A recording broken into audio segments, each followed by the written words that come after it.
Hi, welcome to this week's edition of Blues Talk. Again, John Dave and myself going to look back over Ireland's great victory against South Africa.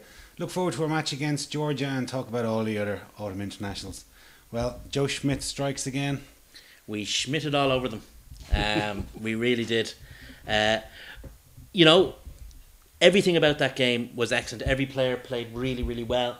But the thing that set us apart from South Africa, the biggest thing was the intellectual exercise that Joe Schmidt carried out for 80 minutes on Saturday afternoon in the Aviva Stadium, and he proved his theorem time and time again. Yeah. It was, as Leinster fans, we're kind of used to seeing that kind of performance where you see the team come out just so well drilled, where they know what they're doing in every single part of the field, in every single part of the game. That there's no real surprises, and I mean that in a positive way. I don't mean it's boring, but there's no real, no nasty shocks. Yeah. But it's great to see that translate onto the next level, the intellectual level. I mean, on the international level. We said last week that, the Irish team was actually quite a big team, and it wasn't physically where we were going to beat South Africa, because it wasn't in physicality that New Zealand beat South Africa. New Zealand beat them by being better at rugby than them, and that's what we did. We beat them by being better at rugby than them. Absolutely. At the same time, though, you can't turn out against the Springboks without a massive load of aggression. You have to go at them. Well, that's a given. Yeah. Yeah, and we did. By Jesus, we did. Like, I'd say they were stepping back off us, wondering what the hell had hit them, because they were like machines. They were, as I said to you earlier, I think somebody had invisible fishing lines that they were pulling them up out of rucks and back into the line. They just seemed to reform and go at it again, no matter what hits they had to make, no matter what they had to do, they were back up and doing it again within seconds. Whether it was spoiling their ball, whether it was making tackles, and they made a ferocious amount of 140 tackles. Something like that. But you said they were like a machine, and I totally agree with you. But the thing about the Joe Schmidt team is, it's almost like you take one cog out and you just replace another cog in, and the whole machine Rhys works. Ruddock, for example. Yeah, exactly. And there's, you can go through. We were missing 3 or 4 frontliners. You're missing the best prop in the world. You're missing one of the best back rowers in the world. You're missing the hooker who's, a leader of his own club and a big leader within the team. Take them out of the team and you just replace them in. Everyone does their job, and the thing works. With bells on. Joe Schmidt has a very seductive charm for players. Professional rugby players want to win. That's what they want to do. Oh yeah. That's why they do it. And Joe Schmidt tells them that if you do A, B and C, you will win. And that's a really seductive thing for players. What's even more seductive is they go out and do A, B and C, and they see it works and it wins. And it means that they have absolute faith in the game plan. But what's more than that, they know that if they carry out that game plan to the best of their ability, that they'll win. So you've got a situation where the players are doing their very best towards a superbly implemented game plan or thought out game plan. And it's just it's a mesmerising cocktail. You could possibly see our 2 try scorers, live that out. You can see Rhys Ruddock was nearly surprised that he was going across the line, and I bet in his head he went, "Hold on, he told me that if we did this, this, and this, we'd score, and here I am scoring." Wow, that's some way of positive reinforcement. And Tommy Bowe, who, by the way, wasn't offside when Conor Murray kicked that ball. He was you'll see a graphic. perfect. You'll see a graphic on the screen now that's showing that Tommy Bowe was in fact onside. So if you look there, you see the red line is where Bowe first appears in the frame, and you can see that the ball's already been passed and he's onside. So And the same thing with that try. If you could see him probably in his head, he caught the ball over the line and got up and went. He said, "If we did this, I'd score," and I did it, and I scored. Yeah, but it's just everything worked so well, and like even if you think of most of the match, like for probably 95% of that match, everything worked. Now the line out didn't. We turned over an awful lot of ball. The scrum line out wasn't great. Scrum was a bit weak, but what we did do, we defended like maniacs. Demons. And when we did have the ball, we used it. We didn't have much of the ball. I think we only had 30% or 40% possession. But when we did have it, we were so much more purposeful. We in knew what what we did to do with the with it. ball. we were also able to think our way out of problems that we were having. Say, for example, in the scrum. I mean, we know, as we've seen many times, sometimes when you've been refereed by Potter, the scrums can be a case of Lottery. a bit of a lottery. But what we were able to do is once we saw that we weren't going to get that McGrath wasn't going to be allowed to adopt a defensive, shall we say, approach to the scrum. Just got the ball out as quick as possible. The ball went in and it came out as quick as possible. And you contrast that kind of change in Irish tactic at the scrum to the way South Africa didn't change tactics at the maul in response to Ireland's non-engagement with the maul. And you see the difference on and off the pitch. That was a case of, plan A doesn't work, try plan A, and they kept trying. And like it's a kind of a tough line, because to some degree, if you back yourself and if you know that you've come back before when you've been down and you have the confidence to back your game plan, and that can get you over the line. But when you're being repulsed time and time again with the same game plan and it just isn't working, there's a line there where no amount of confidence is going to get you over the line, and confidence can spill over into arrogance. Well, that's one thing I did want to ask you. Was there a touch of arrogance about the Boks not taking their points? Well, I think it started when they came on the field. You could see them having a laugh. A couple of them there having a laugh, and they just looked relaxed, and not necessarily in a good way.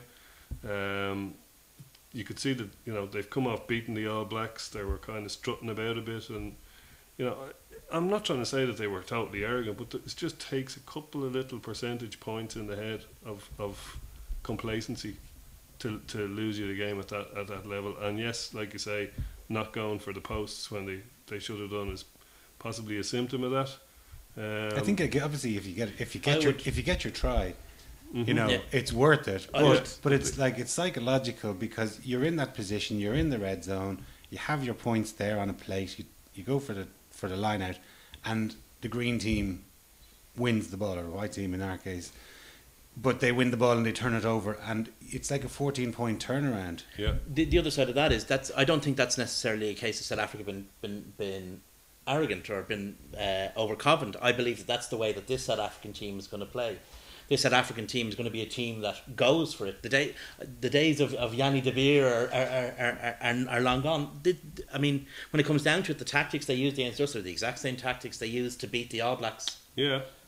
In the All Blacks, they turned down a number of kickable penalties, went for the line to set up the maul and to go, because they believe in themselves and they believe in their pack. What the All Blacks didn't do and what we did is completely negate them all. And in fact, the one time they did score a try was, I believe, now it could be argued either way, but I believe it was actually a miscommunication within the Irish pack. Half of them went one way, and half of them went to not engage, and the other half went to sack them all. And I think that was the one, if you like, systems failure. But I think that South Africa weren't being arrogant. They were just that's the way that this South African team is going to play. The other side of it as well is that both Australia and New Zealand they're not the type of teams to go spoiling the game. Like we spoilt their ball, we messed up their ball, we waded into rucks, kicked the ball. European rugby is very different than like in the Southern Hemisphere, rugby is a product for TV. Yeah. And they have to be entertainers, whereas it's kind of different up here, where we do play second fiddle to football. And even in South Africa, which is the most pragmatic of all the Southern Hemisphere companies, in terms of their you watch their the Curry Cup and the Vodacom Cup, that can be often dour attritional rugby. They haven't it's not something that they don't know about in South African rugby. Absolutely, but when they're playing either in Super Rugby or in Rugby Championship against Australian and New Zealand teams, they don't have to contend with. Okay, they have to contend with a rush defence, but they don't have to contend with guys just making an awful bollocks of themselves. I said it about Treviso, I think it was here a few, or maybe it was Zebre a few weeks ago, how all they've got in their locker is to be a spoiling team. Now, it's not all that we have in our locker, but it's something that we have in our locker.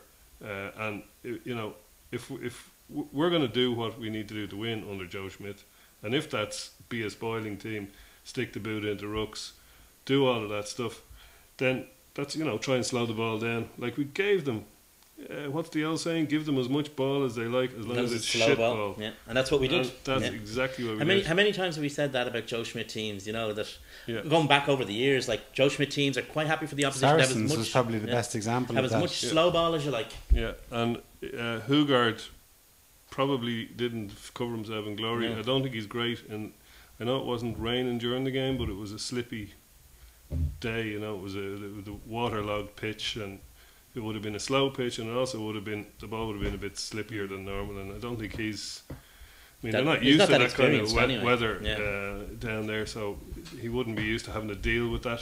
But one thing we showed was a ruthlessness when the hooker got sin binned. Yeah. Yeah. And, you know, I think we got 2 penalties and a try in that Yeah. period that he was off the park. And, you know, And won the game. And won the game in those 10 minutes. But that's what you have. You see that. I mean, how many times do you see that in rugby? No matter who's playing, the team that really takes advantage of a situation like that, where you're down, where the opposition's down to 14 men, or they've had to replace a key player with a weaker It player. was interesting, though, that the number 8 was throwing the ball in on a line out that we Yeah. actually turned over. Yeah, Yeah. yeah. You know, Peter O'Mahony, I think, took the ball off, Yeah. back off Vermeulen. Like, she's taking anything off Vermeulen is Mm. some achievement, you know. But yeah, and they got. Did they get something out of that line out as well? Didn't they get a penalty? I out think of we it? got a penalty out, yeah. So that was the one actually that made us 19 points to 10, where it made the game safe. I was screaming at the, go for the post, they play it safe. And when I look back at it, it was almost in the same position that against the All Blacks, the one that he missed to also go 9 points ahead of them. At a similar point in the game as well, and he made sure he didn't miss it this time. And of course, we went on to. Well, he was 100% for his kicks in the game, Absolutely, and 100% for everything. For everything, He and was superb. himself and Murray are just becoming Brilliant. like. Set of If there was, halfbacks. as you said earlier, Dave, if there was a Lions team being picked tomorrow, they'd be the starting halfbacks. Absolutely, unquestionably, yeah. There was in the post match afterglow, a lot of people, and myself included, were saying that they're the best halfback partnership in the world, and I was thinking, is that hyperbole? Mhm. And I was thinking around, and there's issues in South Africa with inexperience with their halfbacks. Australia are chopping and changing. New Zealand, Yeah. Dan Carter's on his way back, but there's issues there as well. Yeah. And I'm thinking, where are there a better pair of halfbacks in the world? I can't think of a I pair. can't think of a set either. No, can't think of a set. You maybe argue about who's a better out half, who's a better scrum half, but the pairing, Yeah. I don't think you can. No, I don't think you can back against them. You might get one country that might have a better scrum half, or one country Exactly. that might have a better out half. Although actually in either position, I'm not really sure where you'd find that. Certainly not on form at the moment. And we're not biased. No, we're not. No. Well, we're praising a Munster player. On form, I can't think of players who are playing better than either of them. No. So And that's, as we've said before many times, that's, you can have the best backs in the world, you can have the best pack in the world. If you can't put them together, they're useless. You'll win the scrums, or if you get decent ball once in a while, the backs might score a try. But if you can't link, and we did, like, the great example was Henshaw's kick to the back that won us the penalty that we got, or the line out that we got our maul off. The ball came out so fast out of the ruck, and within a second it was from Murray to Sexton, and from Sexton onto Henshaw. Yeah, so why don't we have a look at Ruddock's try there, and we can discuss it. Tommy Bowe playing a Stormer, where you got a la Carney. Sick of watching Carney do that, so I'll have a go at it myself. Yeah, easy it is. Look. And only committing 2 to the ruck. Yeah, and let's see how fast that ball went out. it's a lovely kick, isn't it? Look at the space. That's poor defending. It is, but It's the one thing you can question Willie LaRue over as a fullback. Well, it's one of the things is his positional play isn't always the best. He is a converted winger. and out half. Yeah. He's silky though when he has the ball. In Oh, hand. and he's the ball in hand. He's You just- see something else, but But it's thinking on your feet and seeing that advantage. You said he was going to run the Here ball, we go. but decided not to run it and kick it instead when he saw the space. Here's Ruddock. Look at the big shocked expression on his face. It's like the parting of the Red Sea. How did I do that? I think he was told that if he did A, B, and C, then he'd That's score. what it But I don't happened. think he expected it to be quite that easy. I mean, He only got to A. yeah, he only got to A. D was actually and drive over the line, and he didn't even need to. You can see it here. They split. I actually think, see the way they drove out towards the touchline and then created a bit of space and folded in. And it was only, I think, was it Matfield or Etzebeth was at the back there? Matfield. Yeah. He was the only one that was even remotely close. And if you've got Paul O'Connell and Reece Ruddock coming at you, you want a little bit more than Victor Matfield to stop them, Yeah. even if he'd have got hands on them. Ruddock was one of those games. I mean, we've said it before about him that sometimes Awesome game. he hasn't looked like he's known how to use his physicality. Those days are in the past. Those days are gone now. But the thing is, like, he was in the past, he they was shall ca- remain. He was capped when he was 20 over in Australia. Yeah. And it's only about 3 or 4 years ago. And people might have thought that his career kind of stagnated, but in fact, he was probably capped that little bit too young. Well, there was Yeah. an element of Wales could have got their hands on him, so Possibly. Let's but throw it's- him a cap. There was an element, as you say, of Wales, and there was also the fact I think he was in the country at the time on a holiday, so he was handy. he was over with the junior. He was flown out from He was the- in He was in Argentina Buenos Aires. That's Argentina, it. Yeah, he was. with the He junior was World local. Cup. Yeah, relatively local. Yeah, well, relative for that part of the world anyway. But I think that, you know, it's a testament to, as you say, every cog having a job. But if cog A isn't there, you just put in cog B, because I mean he's the third choice to a certain extent in that position. I like, mean, he's not even first choice for Leinster. no, certainly not in that Well, position. not at the moment. You know. I would argue Well, his no- first choice 6. Yeah, I would argue that as well. But he's not first choice 7. Not, and he hasn't been first choice 7 for Ireland with either of the two. Playing No. with Chris Henry been fit and with Sean O'Brien been fit. But you see him, and he steps in there, and he just does a great job. I actually thought that they were playing left and right, himself and O'Mahony, but there was a couple of scrums where I saw him on the other side, him on the Jack McGrath side of the scrum. So they did actually swap over. I'm not sure exactly which of them was open and which of them was. But I think they were mixing it up a little bit, but they did quite a lot of just left and right. I think that to a certain extent they probably did what was required as to each part of the plan. Possibly. There's probably something to be said for having the same flanker on the same prop, holding in the same Yeah. prop. You know, getting used to that. You know, as much The as there welcoming is. feel of his buttock. Whatever. So anyway, why don't we look at Joe Schmidt's planned move that came off to a T? If there's ever a try that looked like it came off the training ground, this is it. Yeah. Again, relatively quick out of the. Heaslip throws the boot in and beautiful little break. Good quick ball. And that was just put on a sixpence for Tommy Bowe. Yeah, it really was. That was. I think as well, Habana had to try. I think that was a period where they had 10 men, or 14 men. You're getting confused by the 3 on the front of the jersey. Yeah, I was a little, yeah. So Habana actually tracked in field and left a bit of space on that wing. Now Habana is a very fast guy, even in his 30s, but he wasn't fast enough to catch Bowe Raced from the that Cheetah distance. once, you know. He raced the Cheetah. And he raced the indeed. British Airways Airbus. I But thought you were going to say stewardess. He might have done that too. something you were saying about the halfback, something that we've been discussing recently at scrum halves is just how you know the balance between kick, pass, run, and how a really good scrum half will always keep people guessing. Murray and Sexton as well, they both have a great set of options in terms of kick, pass, run.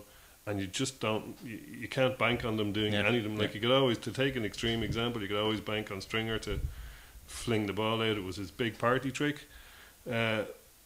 Murray is so much more balanced. He can do all 3 to a hugely good degree. Like he's big, he's physical, he can break, he's quick. No, he's everything. He has literally he's every skill in the set. Everything. So he has, and he's got them all. None of them are stronger than the other. You see a kick like that, that's a kick that's going to end up on a coaching video somewhere, you know. Exactly. It was just, the technique and everything was just perfect. He's just illustrated what a good kicker he is. And then in terms of passing, did you see in the last try the speed he got it out of the back of the ruck, it was out to Sexton, and then like both of them can do that balance between kick, pass and run so well, and they both have the brains to exploit it. So you know that's such an asset going into a World Cup or a Six Nations. It's, you know, So that was Joe's we're privileged. 11th game as coach and his 8th victory. Now, obviously, bearing in mind that his second and third matches were defeats this time last year. It's not a bad record. I was just getting running, you know. But one thing that that I suppose definitely would have surprised me when I read the team that he selected was the centre partnership. But they did everything that was asked of them. I mean, Sure did. You know, Yeah. they didn't get an enormous amount of ball, No. but they tackled like demons. And when they did get it, they cleaned up a lot. Like, I thought Henshaw cleaned up Yeah. huge amounts of ball. There was a couple of times we turned the ball over on our line, and it was him that they went to set up solid ruck in the middle of the park. Yeah, anything they were asked to do, they did well. I mean, it wasn't, as you say, it wasn't a game where they were going to be kind of flashing blades. No. Sometimes it's a day for the rapier, sometimes it's a day for the broadsword, and they had to be broadswords. I thought Henshaw was excellent. He really was very good in every element of the game. His handling was good, his physicality was good, his tackling, his kicking, very important for an inside centre. I thought Jordan Payne was actually overshadowed by the man inside him somewhat. I thought he did very well. He carried the ball well, presented very clean and quick ball when it was required. And of course they made their tackles, pretty much. So, but the pitch must have been fairly heavy. Like, it lashed rain for a good couple of hours before kickoff. So it must have been quite heavy under. Grounded by some bastard in a Bentley on Carpenter's Town Wasn't Road. me. It wasn't you. Some bastard in a Bentley splashed through a puddle and I was on my way to the train. So I'll find you. Don't worry. I'll find you. Not too many Bentley drivers in. There's a few around here, unfortunately. One of the things as well that it kind of makes me feel a little bit sorry for Matt O'Connor when you see coaching at that level, like being compared to that. Having to follow him into Leinster and now to be. And guess what, John? compared. He only had the team for 5 training sessions. I Like, know. it's crazy, isn't it? It's sinful, actually, Yeah. But it also illustrates a couple of things. One, that, this myth of all Joe Schmidt teams running the ball and, curing cancer and That was always a huge myth. doing all of that at the one time. It shows the way the game has gone now. Of course, there's an awful lot less space in international rugby. The game is up a notch in speed and in everything. But you can win a game by kicking the leather off the ball and and execute really well. Okay, you can bore the arse off people kicking the leather off the ball and do it badly. But, it highlights how the game has changed to a much more defensive. People are trying to find ways around the laws now because the defences have got so good again, and we need some kind of a paradigm shift, as the Americans would say, to shift the back in favour of the attacker. But you've got to feel sorry for anyone who's got to coach these guys after Joe Schmidt, because nobody's going to make them look as good. And the thing about Joe Schmidt's teams is Joe Schmidt's teams have always been the most ruthlessly pragmatic teams that I've ever seen.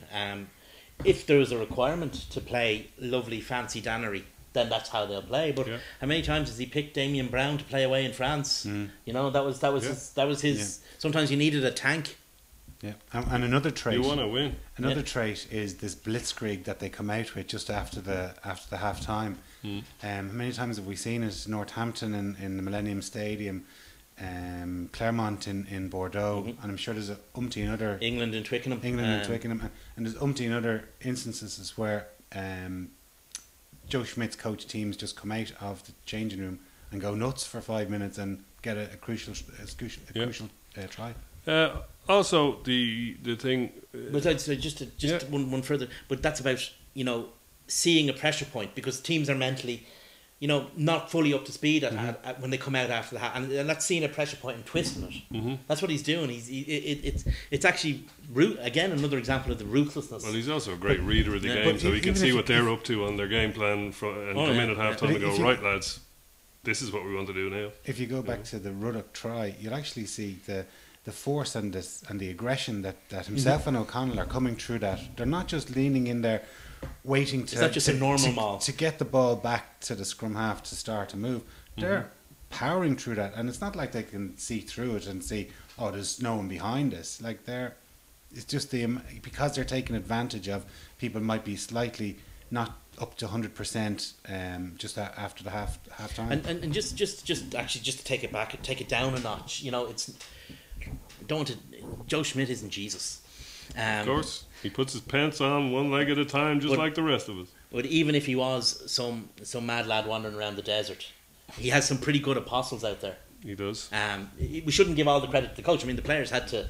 Oh, absolutely. The players really deserved fullest credit possible for that performance, and Yeah. the other coaches involved as well. I mean, we were worried would Plumtree be missed? Yeah.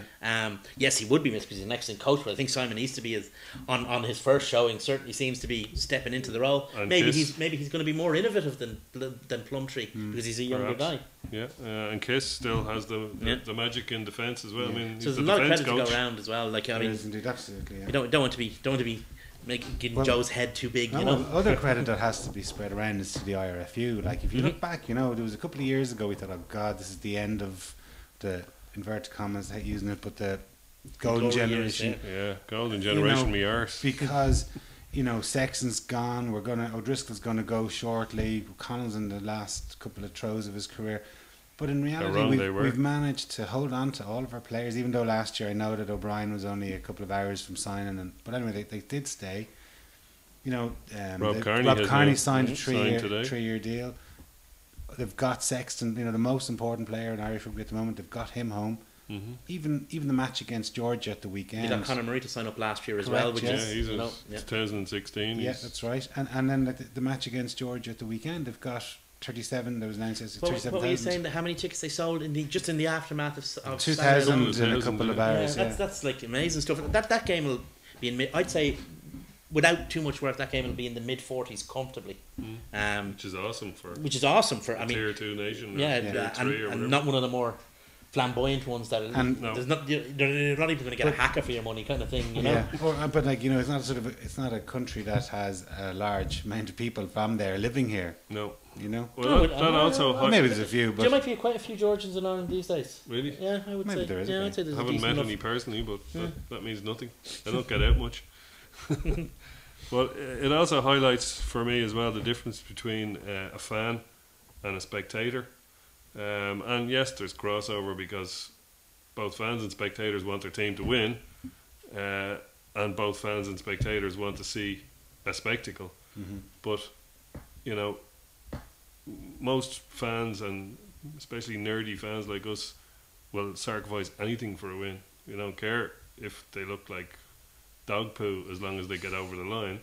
Whereas your spectator will be much more to the side of, I'd rather lose and look pretty than, win and win ugly the whole time. So obviously there's a balance there. Nobody wants to look like dog shit the whole time. I think what the provinces have done on behalf of the IRFU is turned an awful lot of spectators into fans. definitely. Yeah. And brought that and so I'd say if you like to take your analogy, our fan to spectator ratio is either, should I say it was high or low? You're the accountant, I don't know. But in terms of having a lot of fans and a knowledgeable crowd as well. Now, I mean, we are the lunatic fringe, let's be honest. I mean, and so are you, dear viewer. But, there are a lot of people out there who have been, maybe came into rugby as it is a minority sport in Ireland, came into it as spectators, but the provinces, the IRFU through the provinces, it has to be said, have done a very good job at turning them into fans. Yeah.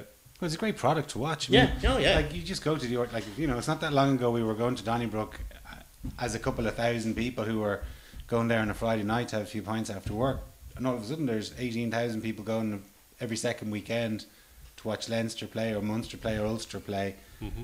And you see the amount of families that go and women that go that mightn't necessarily have been brought up playing rugby or watching rugby when they were younger. And you really have to give credit where credit's due to the IRFU. And that's Long way why, at last. to go right back to your comment about the golden generation, Mm-hmm. if you have this constant stream of people watching it who are going to have children who play the game, Yeah. and they constantly are playing the game, then your academies Self-fulfilling. It becomes a self-replicating machine. Your academies are constantly full of young talent coming through, and we're beginning to see that now with all certainly the three main provincial academies, and indeed in Connacht. I mean, they've turned out some of the best, most exciting young players in recent years.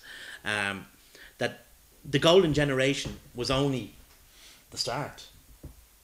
They were the gold. They were the seed capital. The rest is They got everybody yeah. excited about rugby Yeah. again, and the result is that even since 2007, we've got we've probably 3 teams full of players now that you could put into Joe Schmidt's. We've literally got 45 players. Here's the result. Here's the It's result. going to be a problem to see who you're going to leave out of the World Cup squad next year. Not trying to scramble Yeah. around to fill it. Well, as you know. say, if you remember 8 years ago, 7 years ago, There was 15 players. O'Sullivan said that's the top 15, and they don't have to go on tour to Argentina. And the rest of the other Yeah. lads Yeah. are fighting for the other 15 places on the plane. The different, like the thing is, I mean, back in 2002, 2003, Woody, Rog, and O'Driscoll. If we were without any one of those three, We were goosed. we were boned. Mm. Now we go into a game against South Africa, who've just beaten New Zealand. Missing Sean O'Brien. Missing Keane Sean Healy, O'Brien, Rory Keane O'Brien, Best. and the guy replacing them, and the guy replacing them, Yeah. right? And still go out. And let's face it, they got that consolation try at the end to put a bit of gloss on the score And take away our third place ranking. and take away. But you know that's Which that's is probably a good thing. that's really. what we're Get disappointed too about. ahead of ourselves. That's what we're disappointed about. This, if you like, not first choice team, Irish team, has done that to South Africa. Hmm. Well, it'll be interesting now. We play Georgia on Sunday, but it'll be interesting to see if this team now, presumably it's going to be quite a different 15 that start, but if they can maintain that level of intensity like the All Blacks do. The All Blacks don't let their guard down very often. Mhm. You know, they go out and they'll put 80 points on And the it. word you're looking for is ever. Ever, yeah. But they'll go on, and they played America a few weeks ago and put 60 points on them.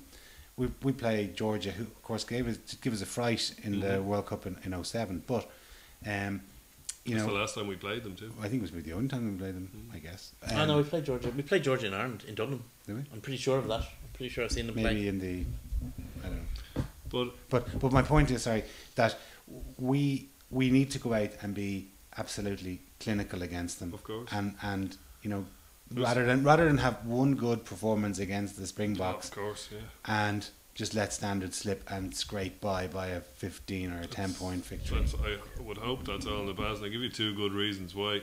One, the obvious one, you've got Joe Smith's eye for detail and his fellow coaches. They're going to be preparing for this, like that's their gig. They prepare for teams, you know, they're going to be well prepared. Second thing is what we've just mentioned, the squad depth we have now. There's going to be guys slugging it out to try and get onto the Australia thing. You know, you've got options like, for example, Darcy. Got to play Darcy. You've got to at least, well, obviously Jared Payne looks like he's going to sit it out anyway.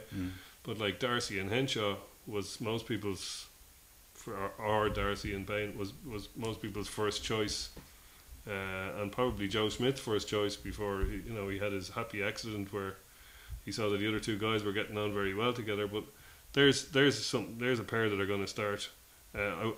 I don't think I'd guess at a team, to be honest, because there's so many How many times have we got variations. this wrong? And Joe Schmidt always throws you a curveball. And there's a But lot of I- assumptions been made that I don't think you can really make. There's the assumption, say for example, that Madigan will start at 10. I'm not necessarily He sure may, that you can do he may that. Joe Schmidt has always, for example, with Jackson, I know he's not in the squad, but he's always said to, like, his attitude to Jackson's always been, Jackson is definitely my number 2 out of half, but he's no use to me if he's not starting. So he might have that. He might decide to start Keatley. He might decide to start both of them. I think you might see Keatley and Madigan start. Madigan at 12. Because this is the only opportunity he's going to have to give Keatley a I run think out. he's got another. And he's going to want to keep him. And There's Darcy another at 11. 13. Yeah. There's 11 internationals between now and the first match in the Rugby World Cup. You know, he's got to try and But get. you have to remember, some of them are in a Six Nations series where No, he can't experiment, but he can This experiment. is a Grand Slam opportunity Yeah. with the teams that we have at home this year. Yeah. But I think well, Georgia is one of those teams where you can experiment. That's a what I bit. mean, Yeah. Exactly, yeah. But not only can you experiment, but you have a 6-day turnaround, so you want to experiment if you like. You want to rest as many of the guys without being ridiculous. I'm going to hazard a guess of the team. We'll see how far off I am. Okay. Right. My hazard a guess of a team is going to be Kilcoyne, Yeah. Strauss, Yeah. Ayu, Maybe. Or Archer. Ayu. No, I think he's going to go for Ayu. I think Well, he seems to be yeah. ahead of Archer at the moment. Anyway. In second row, I'm going to go with Dave Foley and Mike McCarthy, because I think he'll want to have both those guys actually are a gnat's breath away from the bench, or indeed on it in one case, but very, very close to it. The back row is where things get interesting. Dominic Ryan there. You've got Tommy O'Donnell. You've got the bulletproof Jamie Heaslip. Is he going to want to use him? Is he going to maybe pull up somebody from outside the squad like Robin Copeland? You wouldn't know. You know? It's kind of a game made for Copeland. It is a really. game made for Copeland. Then half back, he had Redden on the bench last week, so he's going to want to see Marmion. Mm. You know, he has Marmion there, so I'm going to go with Copeland and Marmion as 8 and 9. I'm going to go with Keatley 10, Madigan 12, Darcy 13, Zebo and Gilroy on the wings, and Felix Jones a fullback. You could well be right, but you're Could be probably completely wrong, miles away. but that's what I see him doing. Yeah, that's as good a guess as anyone else is going to make. And I reckon. just as much a chance of being right as and indeed being wrong as anyone else's. I'd say there'll probably be a few more first teamers in there. A sprinkling, maybe Russell will get. I think they might the find the first first half. teamers on the bench in case. Yeah, you might. It depends. Yeah, depends on which way around he's going. Georgia have this. You can't history throw and- anybody in against Georgia in the front row, though. I mean, Well, that's- Georgia have this that's- history and reputation of being obviously, you know, with their tradition of scrum of wrestling, and that their folk game is a game. I think it's called Lelo or something. It's a folk game that's very similar to rugby. That's why they adopted to the game, and scrummaging obviously is what they love. But you know, like a lot of teams who are really, really good amateurs and at the start of the profession, as the professional era moved on, I mean, I think the game has moved away a bit from Georgia, even in their traditional strength area. I don't think that they are what they once were. Well, of course they You do mean like have. in 2007? They do have. Well, that was the low point of Irish rugby. It really was. That was nearly another Lawns. That was 14-10. 14-10. Gerv Dempsey and Rory Best. And with the tries. we were lucky to win that match. We sure were. were. Huxed. But I mean, they were pretty well beaten last week, weren't they? By Tonga 23-9. Yeah. But they do have Mick Bradley as assistant head coach. There you have it. I mean, we Did have they? no chance. Wow, I Yeah. didn't realise that. He was coached there before he went to Edinburgh, and then he's gone back there. Didn't know that at all. Yeah, assistant coach. I took my eye off Mick Bradley, and what happened to him? Ended up in Georgia. Maybe he's a fan of the great Caucasian poets. He's got Georgia on his mind. So anyway, there was some other matches at the weekend. England narrowly beaten by the All Blacks, which was Wasn't really that narrow. It was narrow on the scoreboard. Yeah. The performance the gap in the performances was not reflected by the They got score. a penalty try at the end, which took the bad look off the score. Another thing about England is, I mean, they beat them last year, and they were pretty damn close again this year. England are looking in a 2 serious years team. ago they beat them. 2 years ago, sorry. England are looking like a serious team. I'm not sure about their. Still not The centre convinced pairing. by 9 or by 10, 12, 13. Yeah, I think. Without Manu Tuolangi there. I don't think they I know don't who their think- best. No, I don't think they I do. don't think Farrell has. Like, I always liked him as a player, but I don't think he's kicked on. I don't No, think no, he's he hasn't. gone to No. that next level. you We know? saw that in the Munster Saracens match, Yeah. Yeah. where he looked absolutely out Oh, of his that's- depth. Shell-shocked. Yeah. Shell shocked, with 26,000 people shouting against him. And he hadn't much rugby under his belt when he was in this season. You know, when he played that game in Thomond Park, he hadn't much rugby under his belt. I think it might be time for Lancaster to put his arm around him and say, perhaps, it might be time to spend some time with the Saracens or with the Saxons, and obviously back with your club, and let's just see how this Ford chap does. Well, they're talking about moving him to 12 and putting Ford at 10. That seems to be the speculation. And But what I'd be interested to see, and it's against South Africa, yeah. Ford is a very small lad. I mean, he'll be eaten by South African pack. They won't even burp afterwards. What might be interesting long term is Ford, Barrett, and Tuolangi as a 3. But that's where England. That's where England are weak. That Yeah. 10, 12, 13 course. without Tuolangi and 10, 12 with him. There is a weakness there. But like England have always had a pack, Yeah, as long as you can remember. and they've always had wingers as well. And they've always had wingers. It's the problem, and they've plenty of wingers. You know, none of them are top notch, but there's huge depth. Yeah, they've an Yeah, That's awful what lot they of do. them. Well, they've got 12 professional teams to choose from, of course. which is obviously an advantage. But one thing that they did sign up Lancaster for 6 years, is it? 2020. Wow, that's a That's a bit lot of of a confidence. And gamble. you remember, he was only given that show for That's right. It was a temporary appointment. and a temporary Yeah. again. They kind of renewed his temporary contract. They didn't give it to him. He's done a great job and all that, but will the team be still listening to that voice going into the And that's- 2019 there is World a- Cup? There is a. We you can kind only- of fell into that mistake by Yeah. I think giving Brian Ashton a 6-year contract. Now I know he only stayed for about a year, but you just wonder how, I remember Michael Cheika saying, "Oh, well, 3 is kind of where you kind of should pull out, and 5 is absolutely the max." Yeah, I think I'd agree with that. I think it's a. I mean, Lancaster. I mean, Look at Warren Gatland. that He's England. coaching Wales. Yeah, I mean, he's going to be there. He's the longest coach in the Six Nations at this stage, and he's signed up for how much longer?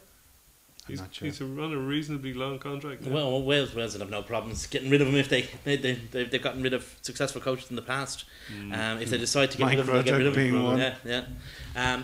The thing about it, what Lancaster did, which was really important for the game in England, was turn a team that under Johnson was not particularly successful and was kind of very unlikable. Absolutely. There was a lot of dilettantes in that team. Yeah. But I think they were losing England fans, regardless of whether the Welsh or the Irish or the Scots And like what Lancaster did was Lancaster saved rugby for the Englishmen, Yeah. for the decent Englishmen. You know, he wouldn't accept that kind of behaviour that was going on, and even guys who had misbehaved under previous regimes were not misbehaving under Lancaster. So, you know, that's the first thing you have to start with is you have to have a team that's humble and respectful. I wonder, was Martin Johnson just that little bit too close to his playing career? Yeah, Because he was, he'd obviously been out partying with the lads when he was a player. So how could he turn around to them and say, lads, you're not going Dwarf Throne tonight because it's not cool? Well, there's a few lads that played with him. Yeah. You know, you think of the Mike Tyndall's of Tyndall's this world. example. The thing was, the call went out to him as a your country needs you call. I mean, it was. Well, he hadn't coached No, at any ever. grade, No. and he got But he gets also England job. things like Chris Ashton, where he publicly said that he didn't like Chris Ashton's swan dive, and then he went and did 6 or something the following week. You know, which is kind of like you'd not do it just to save your coach's blushes, unless you're Chris Ashton. Now that was a case of a coach who may well have lost the dressing room. Yeah. That's Well, that's it's what funny I'm though trying that to say. Lancaster has decided not to pick him, even though he's in pretty good nick. Yeah, Yeah, no. is it an attitude thing? No, I think he's just got an awful lot of guys. Some of which, like, I mean, I think last week there was a certain element of we want to make sure we cap this guy. I think he's got an awful lot of guys. I mean, if he decide, you never know. He might decide to go. He might decide that he wants pure pace. Are we going to get Jason to pronounce your man's name? I can't even pronounce the guy's name. I'd say he enjoyed the Fiji France game,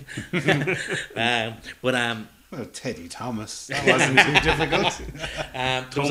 Thomas. No, there was a lot. I'd say maybe he's decided to go for pure pace. I mean, he has some serious speedsters in English rugby now. Like serious, we're talking 9.9, 10.1 second guys for the 100, like serious pace.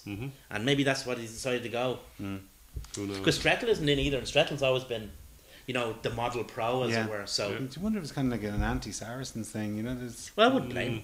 well, true enough. They're an objectionable bunch. Isn't everybody? But one guy that we are very familiar with is Cheka, and he will be coming over Yep. to Dublin in a couple of weeks. But he played his first proper international. You know, he played Bad Baz the week before, but his first proper international. Yeah. Against Wales, where they won 33-28. I fast forwarded through most of it before I left for our It was game. a bit like Michael Cheika's first few games with Leinster. When, you know, there was an awful lot of 4 and 5 try shootouts. And that was another one. Wasn't it 8 tries? Well, I don't know. Have Wales? It's just, it has to be a mental thing at this stage. 10 in a row, and they went and played them 3 times there a couple of years ago. After, and then played them again in the 4th international, which they seem to always play Australia in the last game. A bit of Wanga, isn't it? Yeah, Australia do anything for cash. So yeah, well they have to. They're strapped. Skint, yeah. So it's very hard to know from the performance against the Barbarians, who are a scratch team, and the performance against Wales, who are a team with obviously some kind of mental issue at beating Southern Hemisphere teams, 21 on the bounce, 10 Also beat at Australia. 14.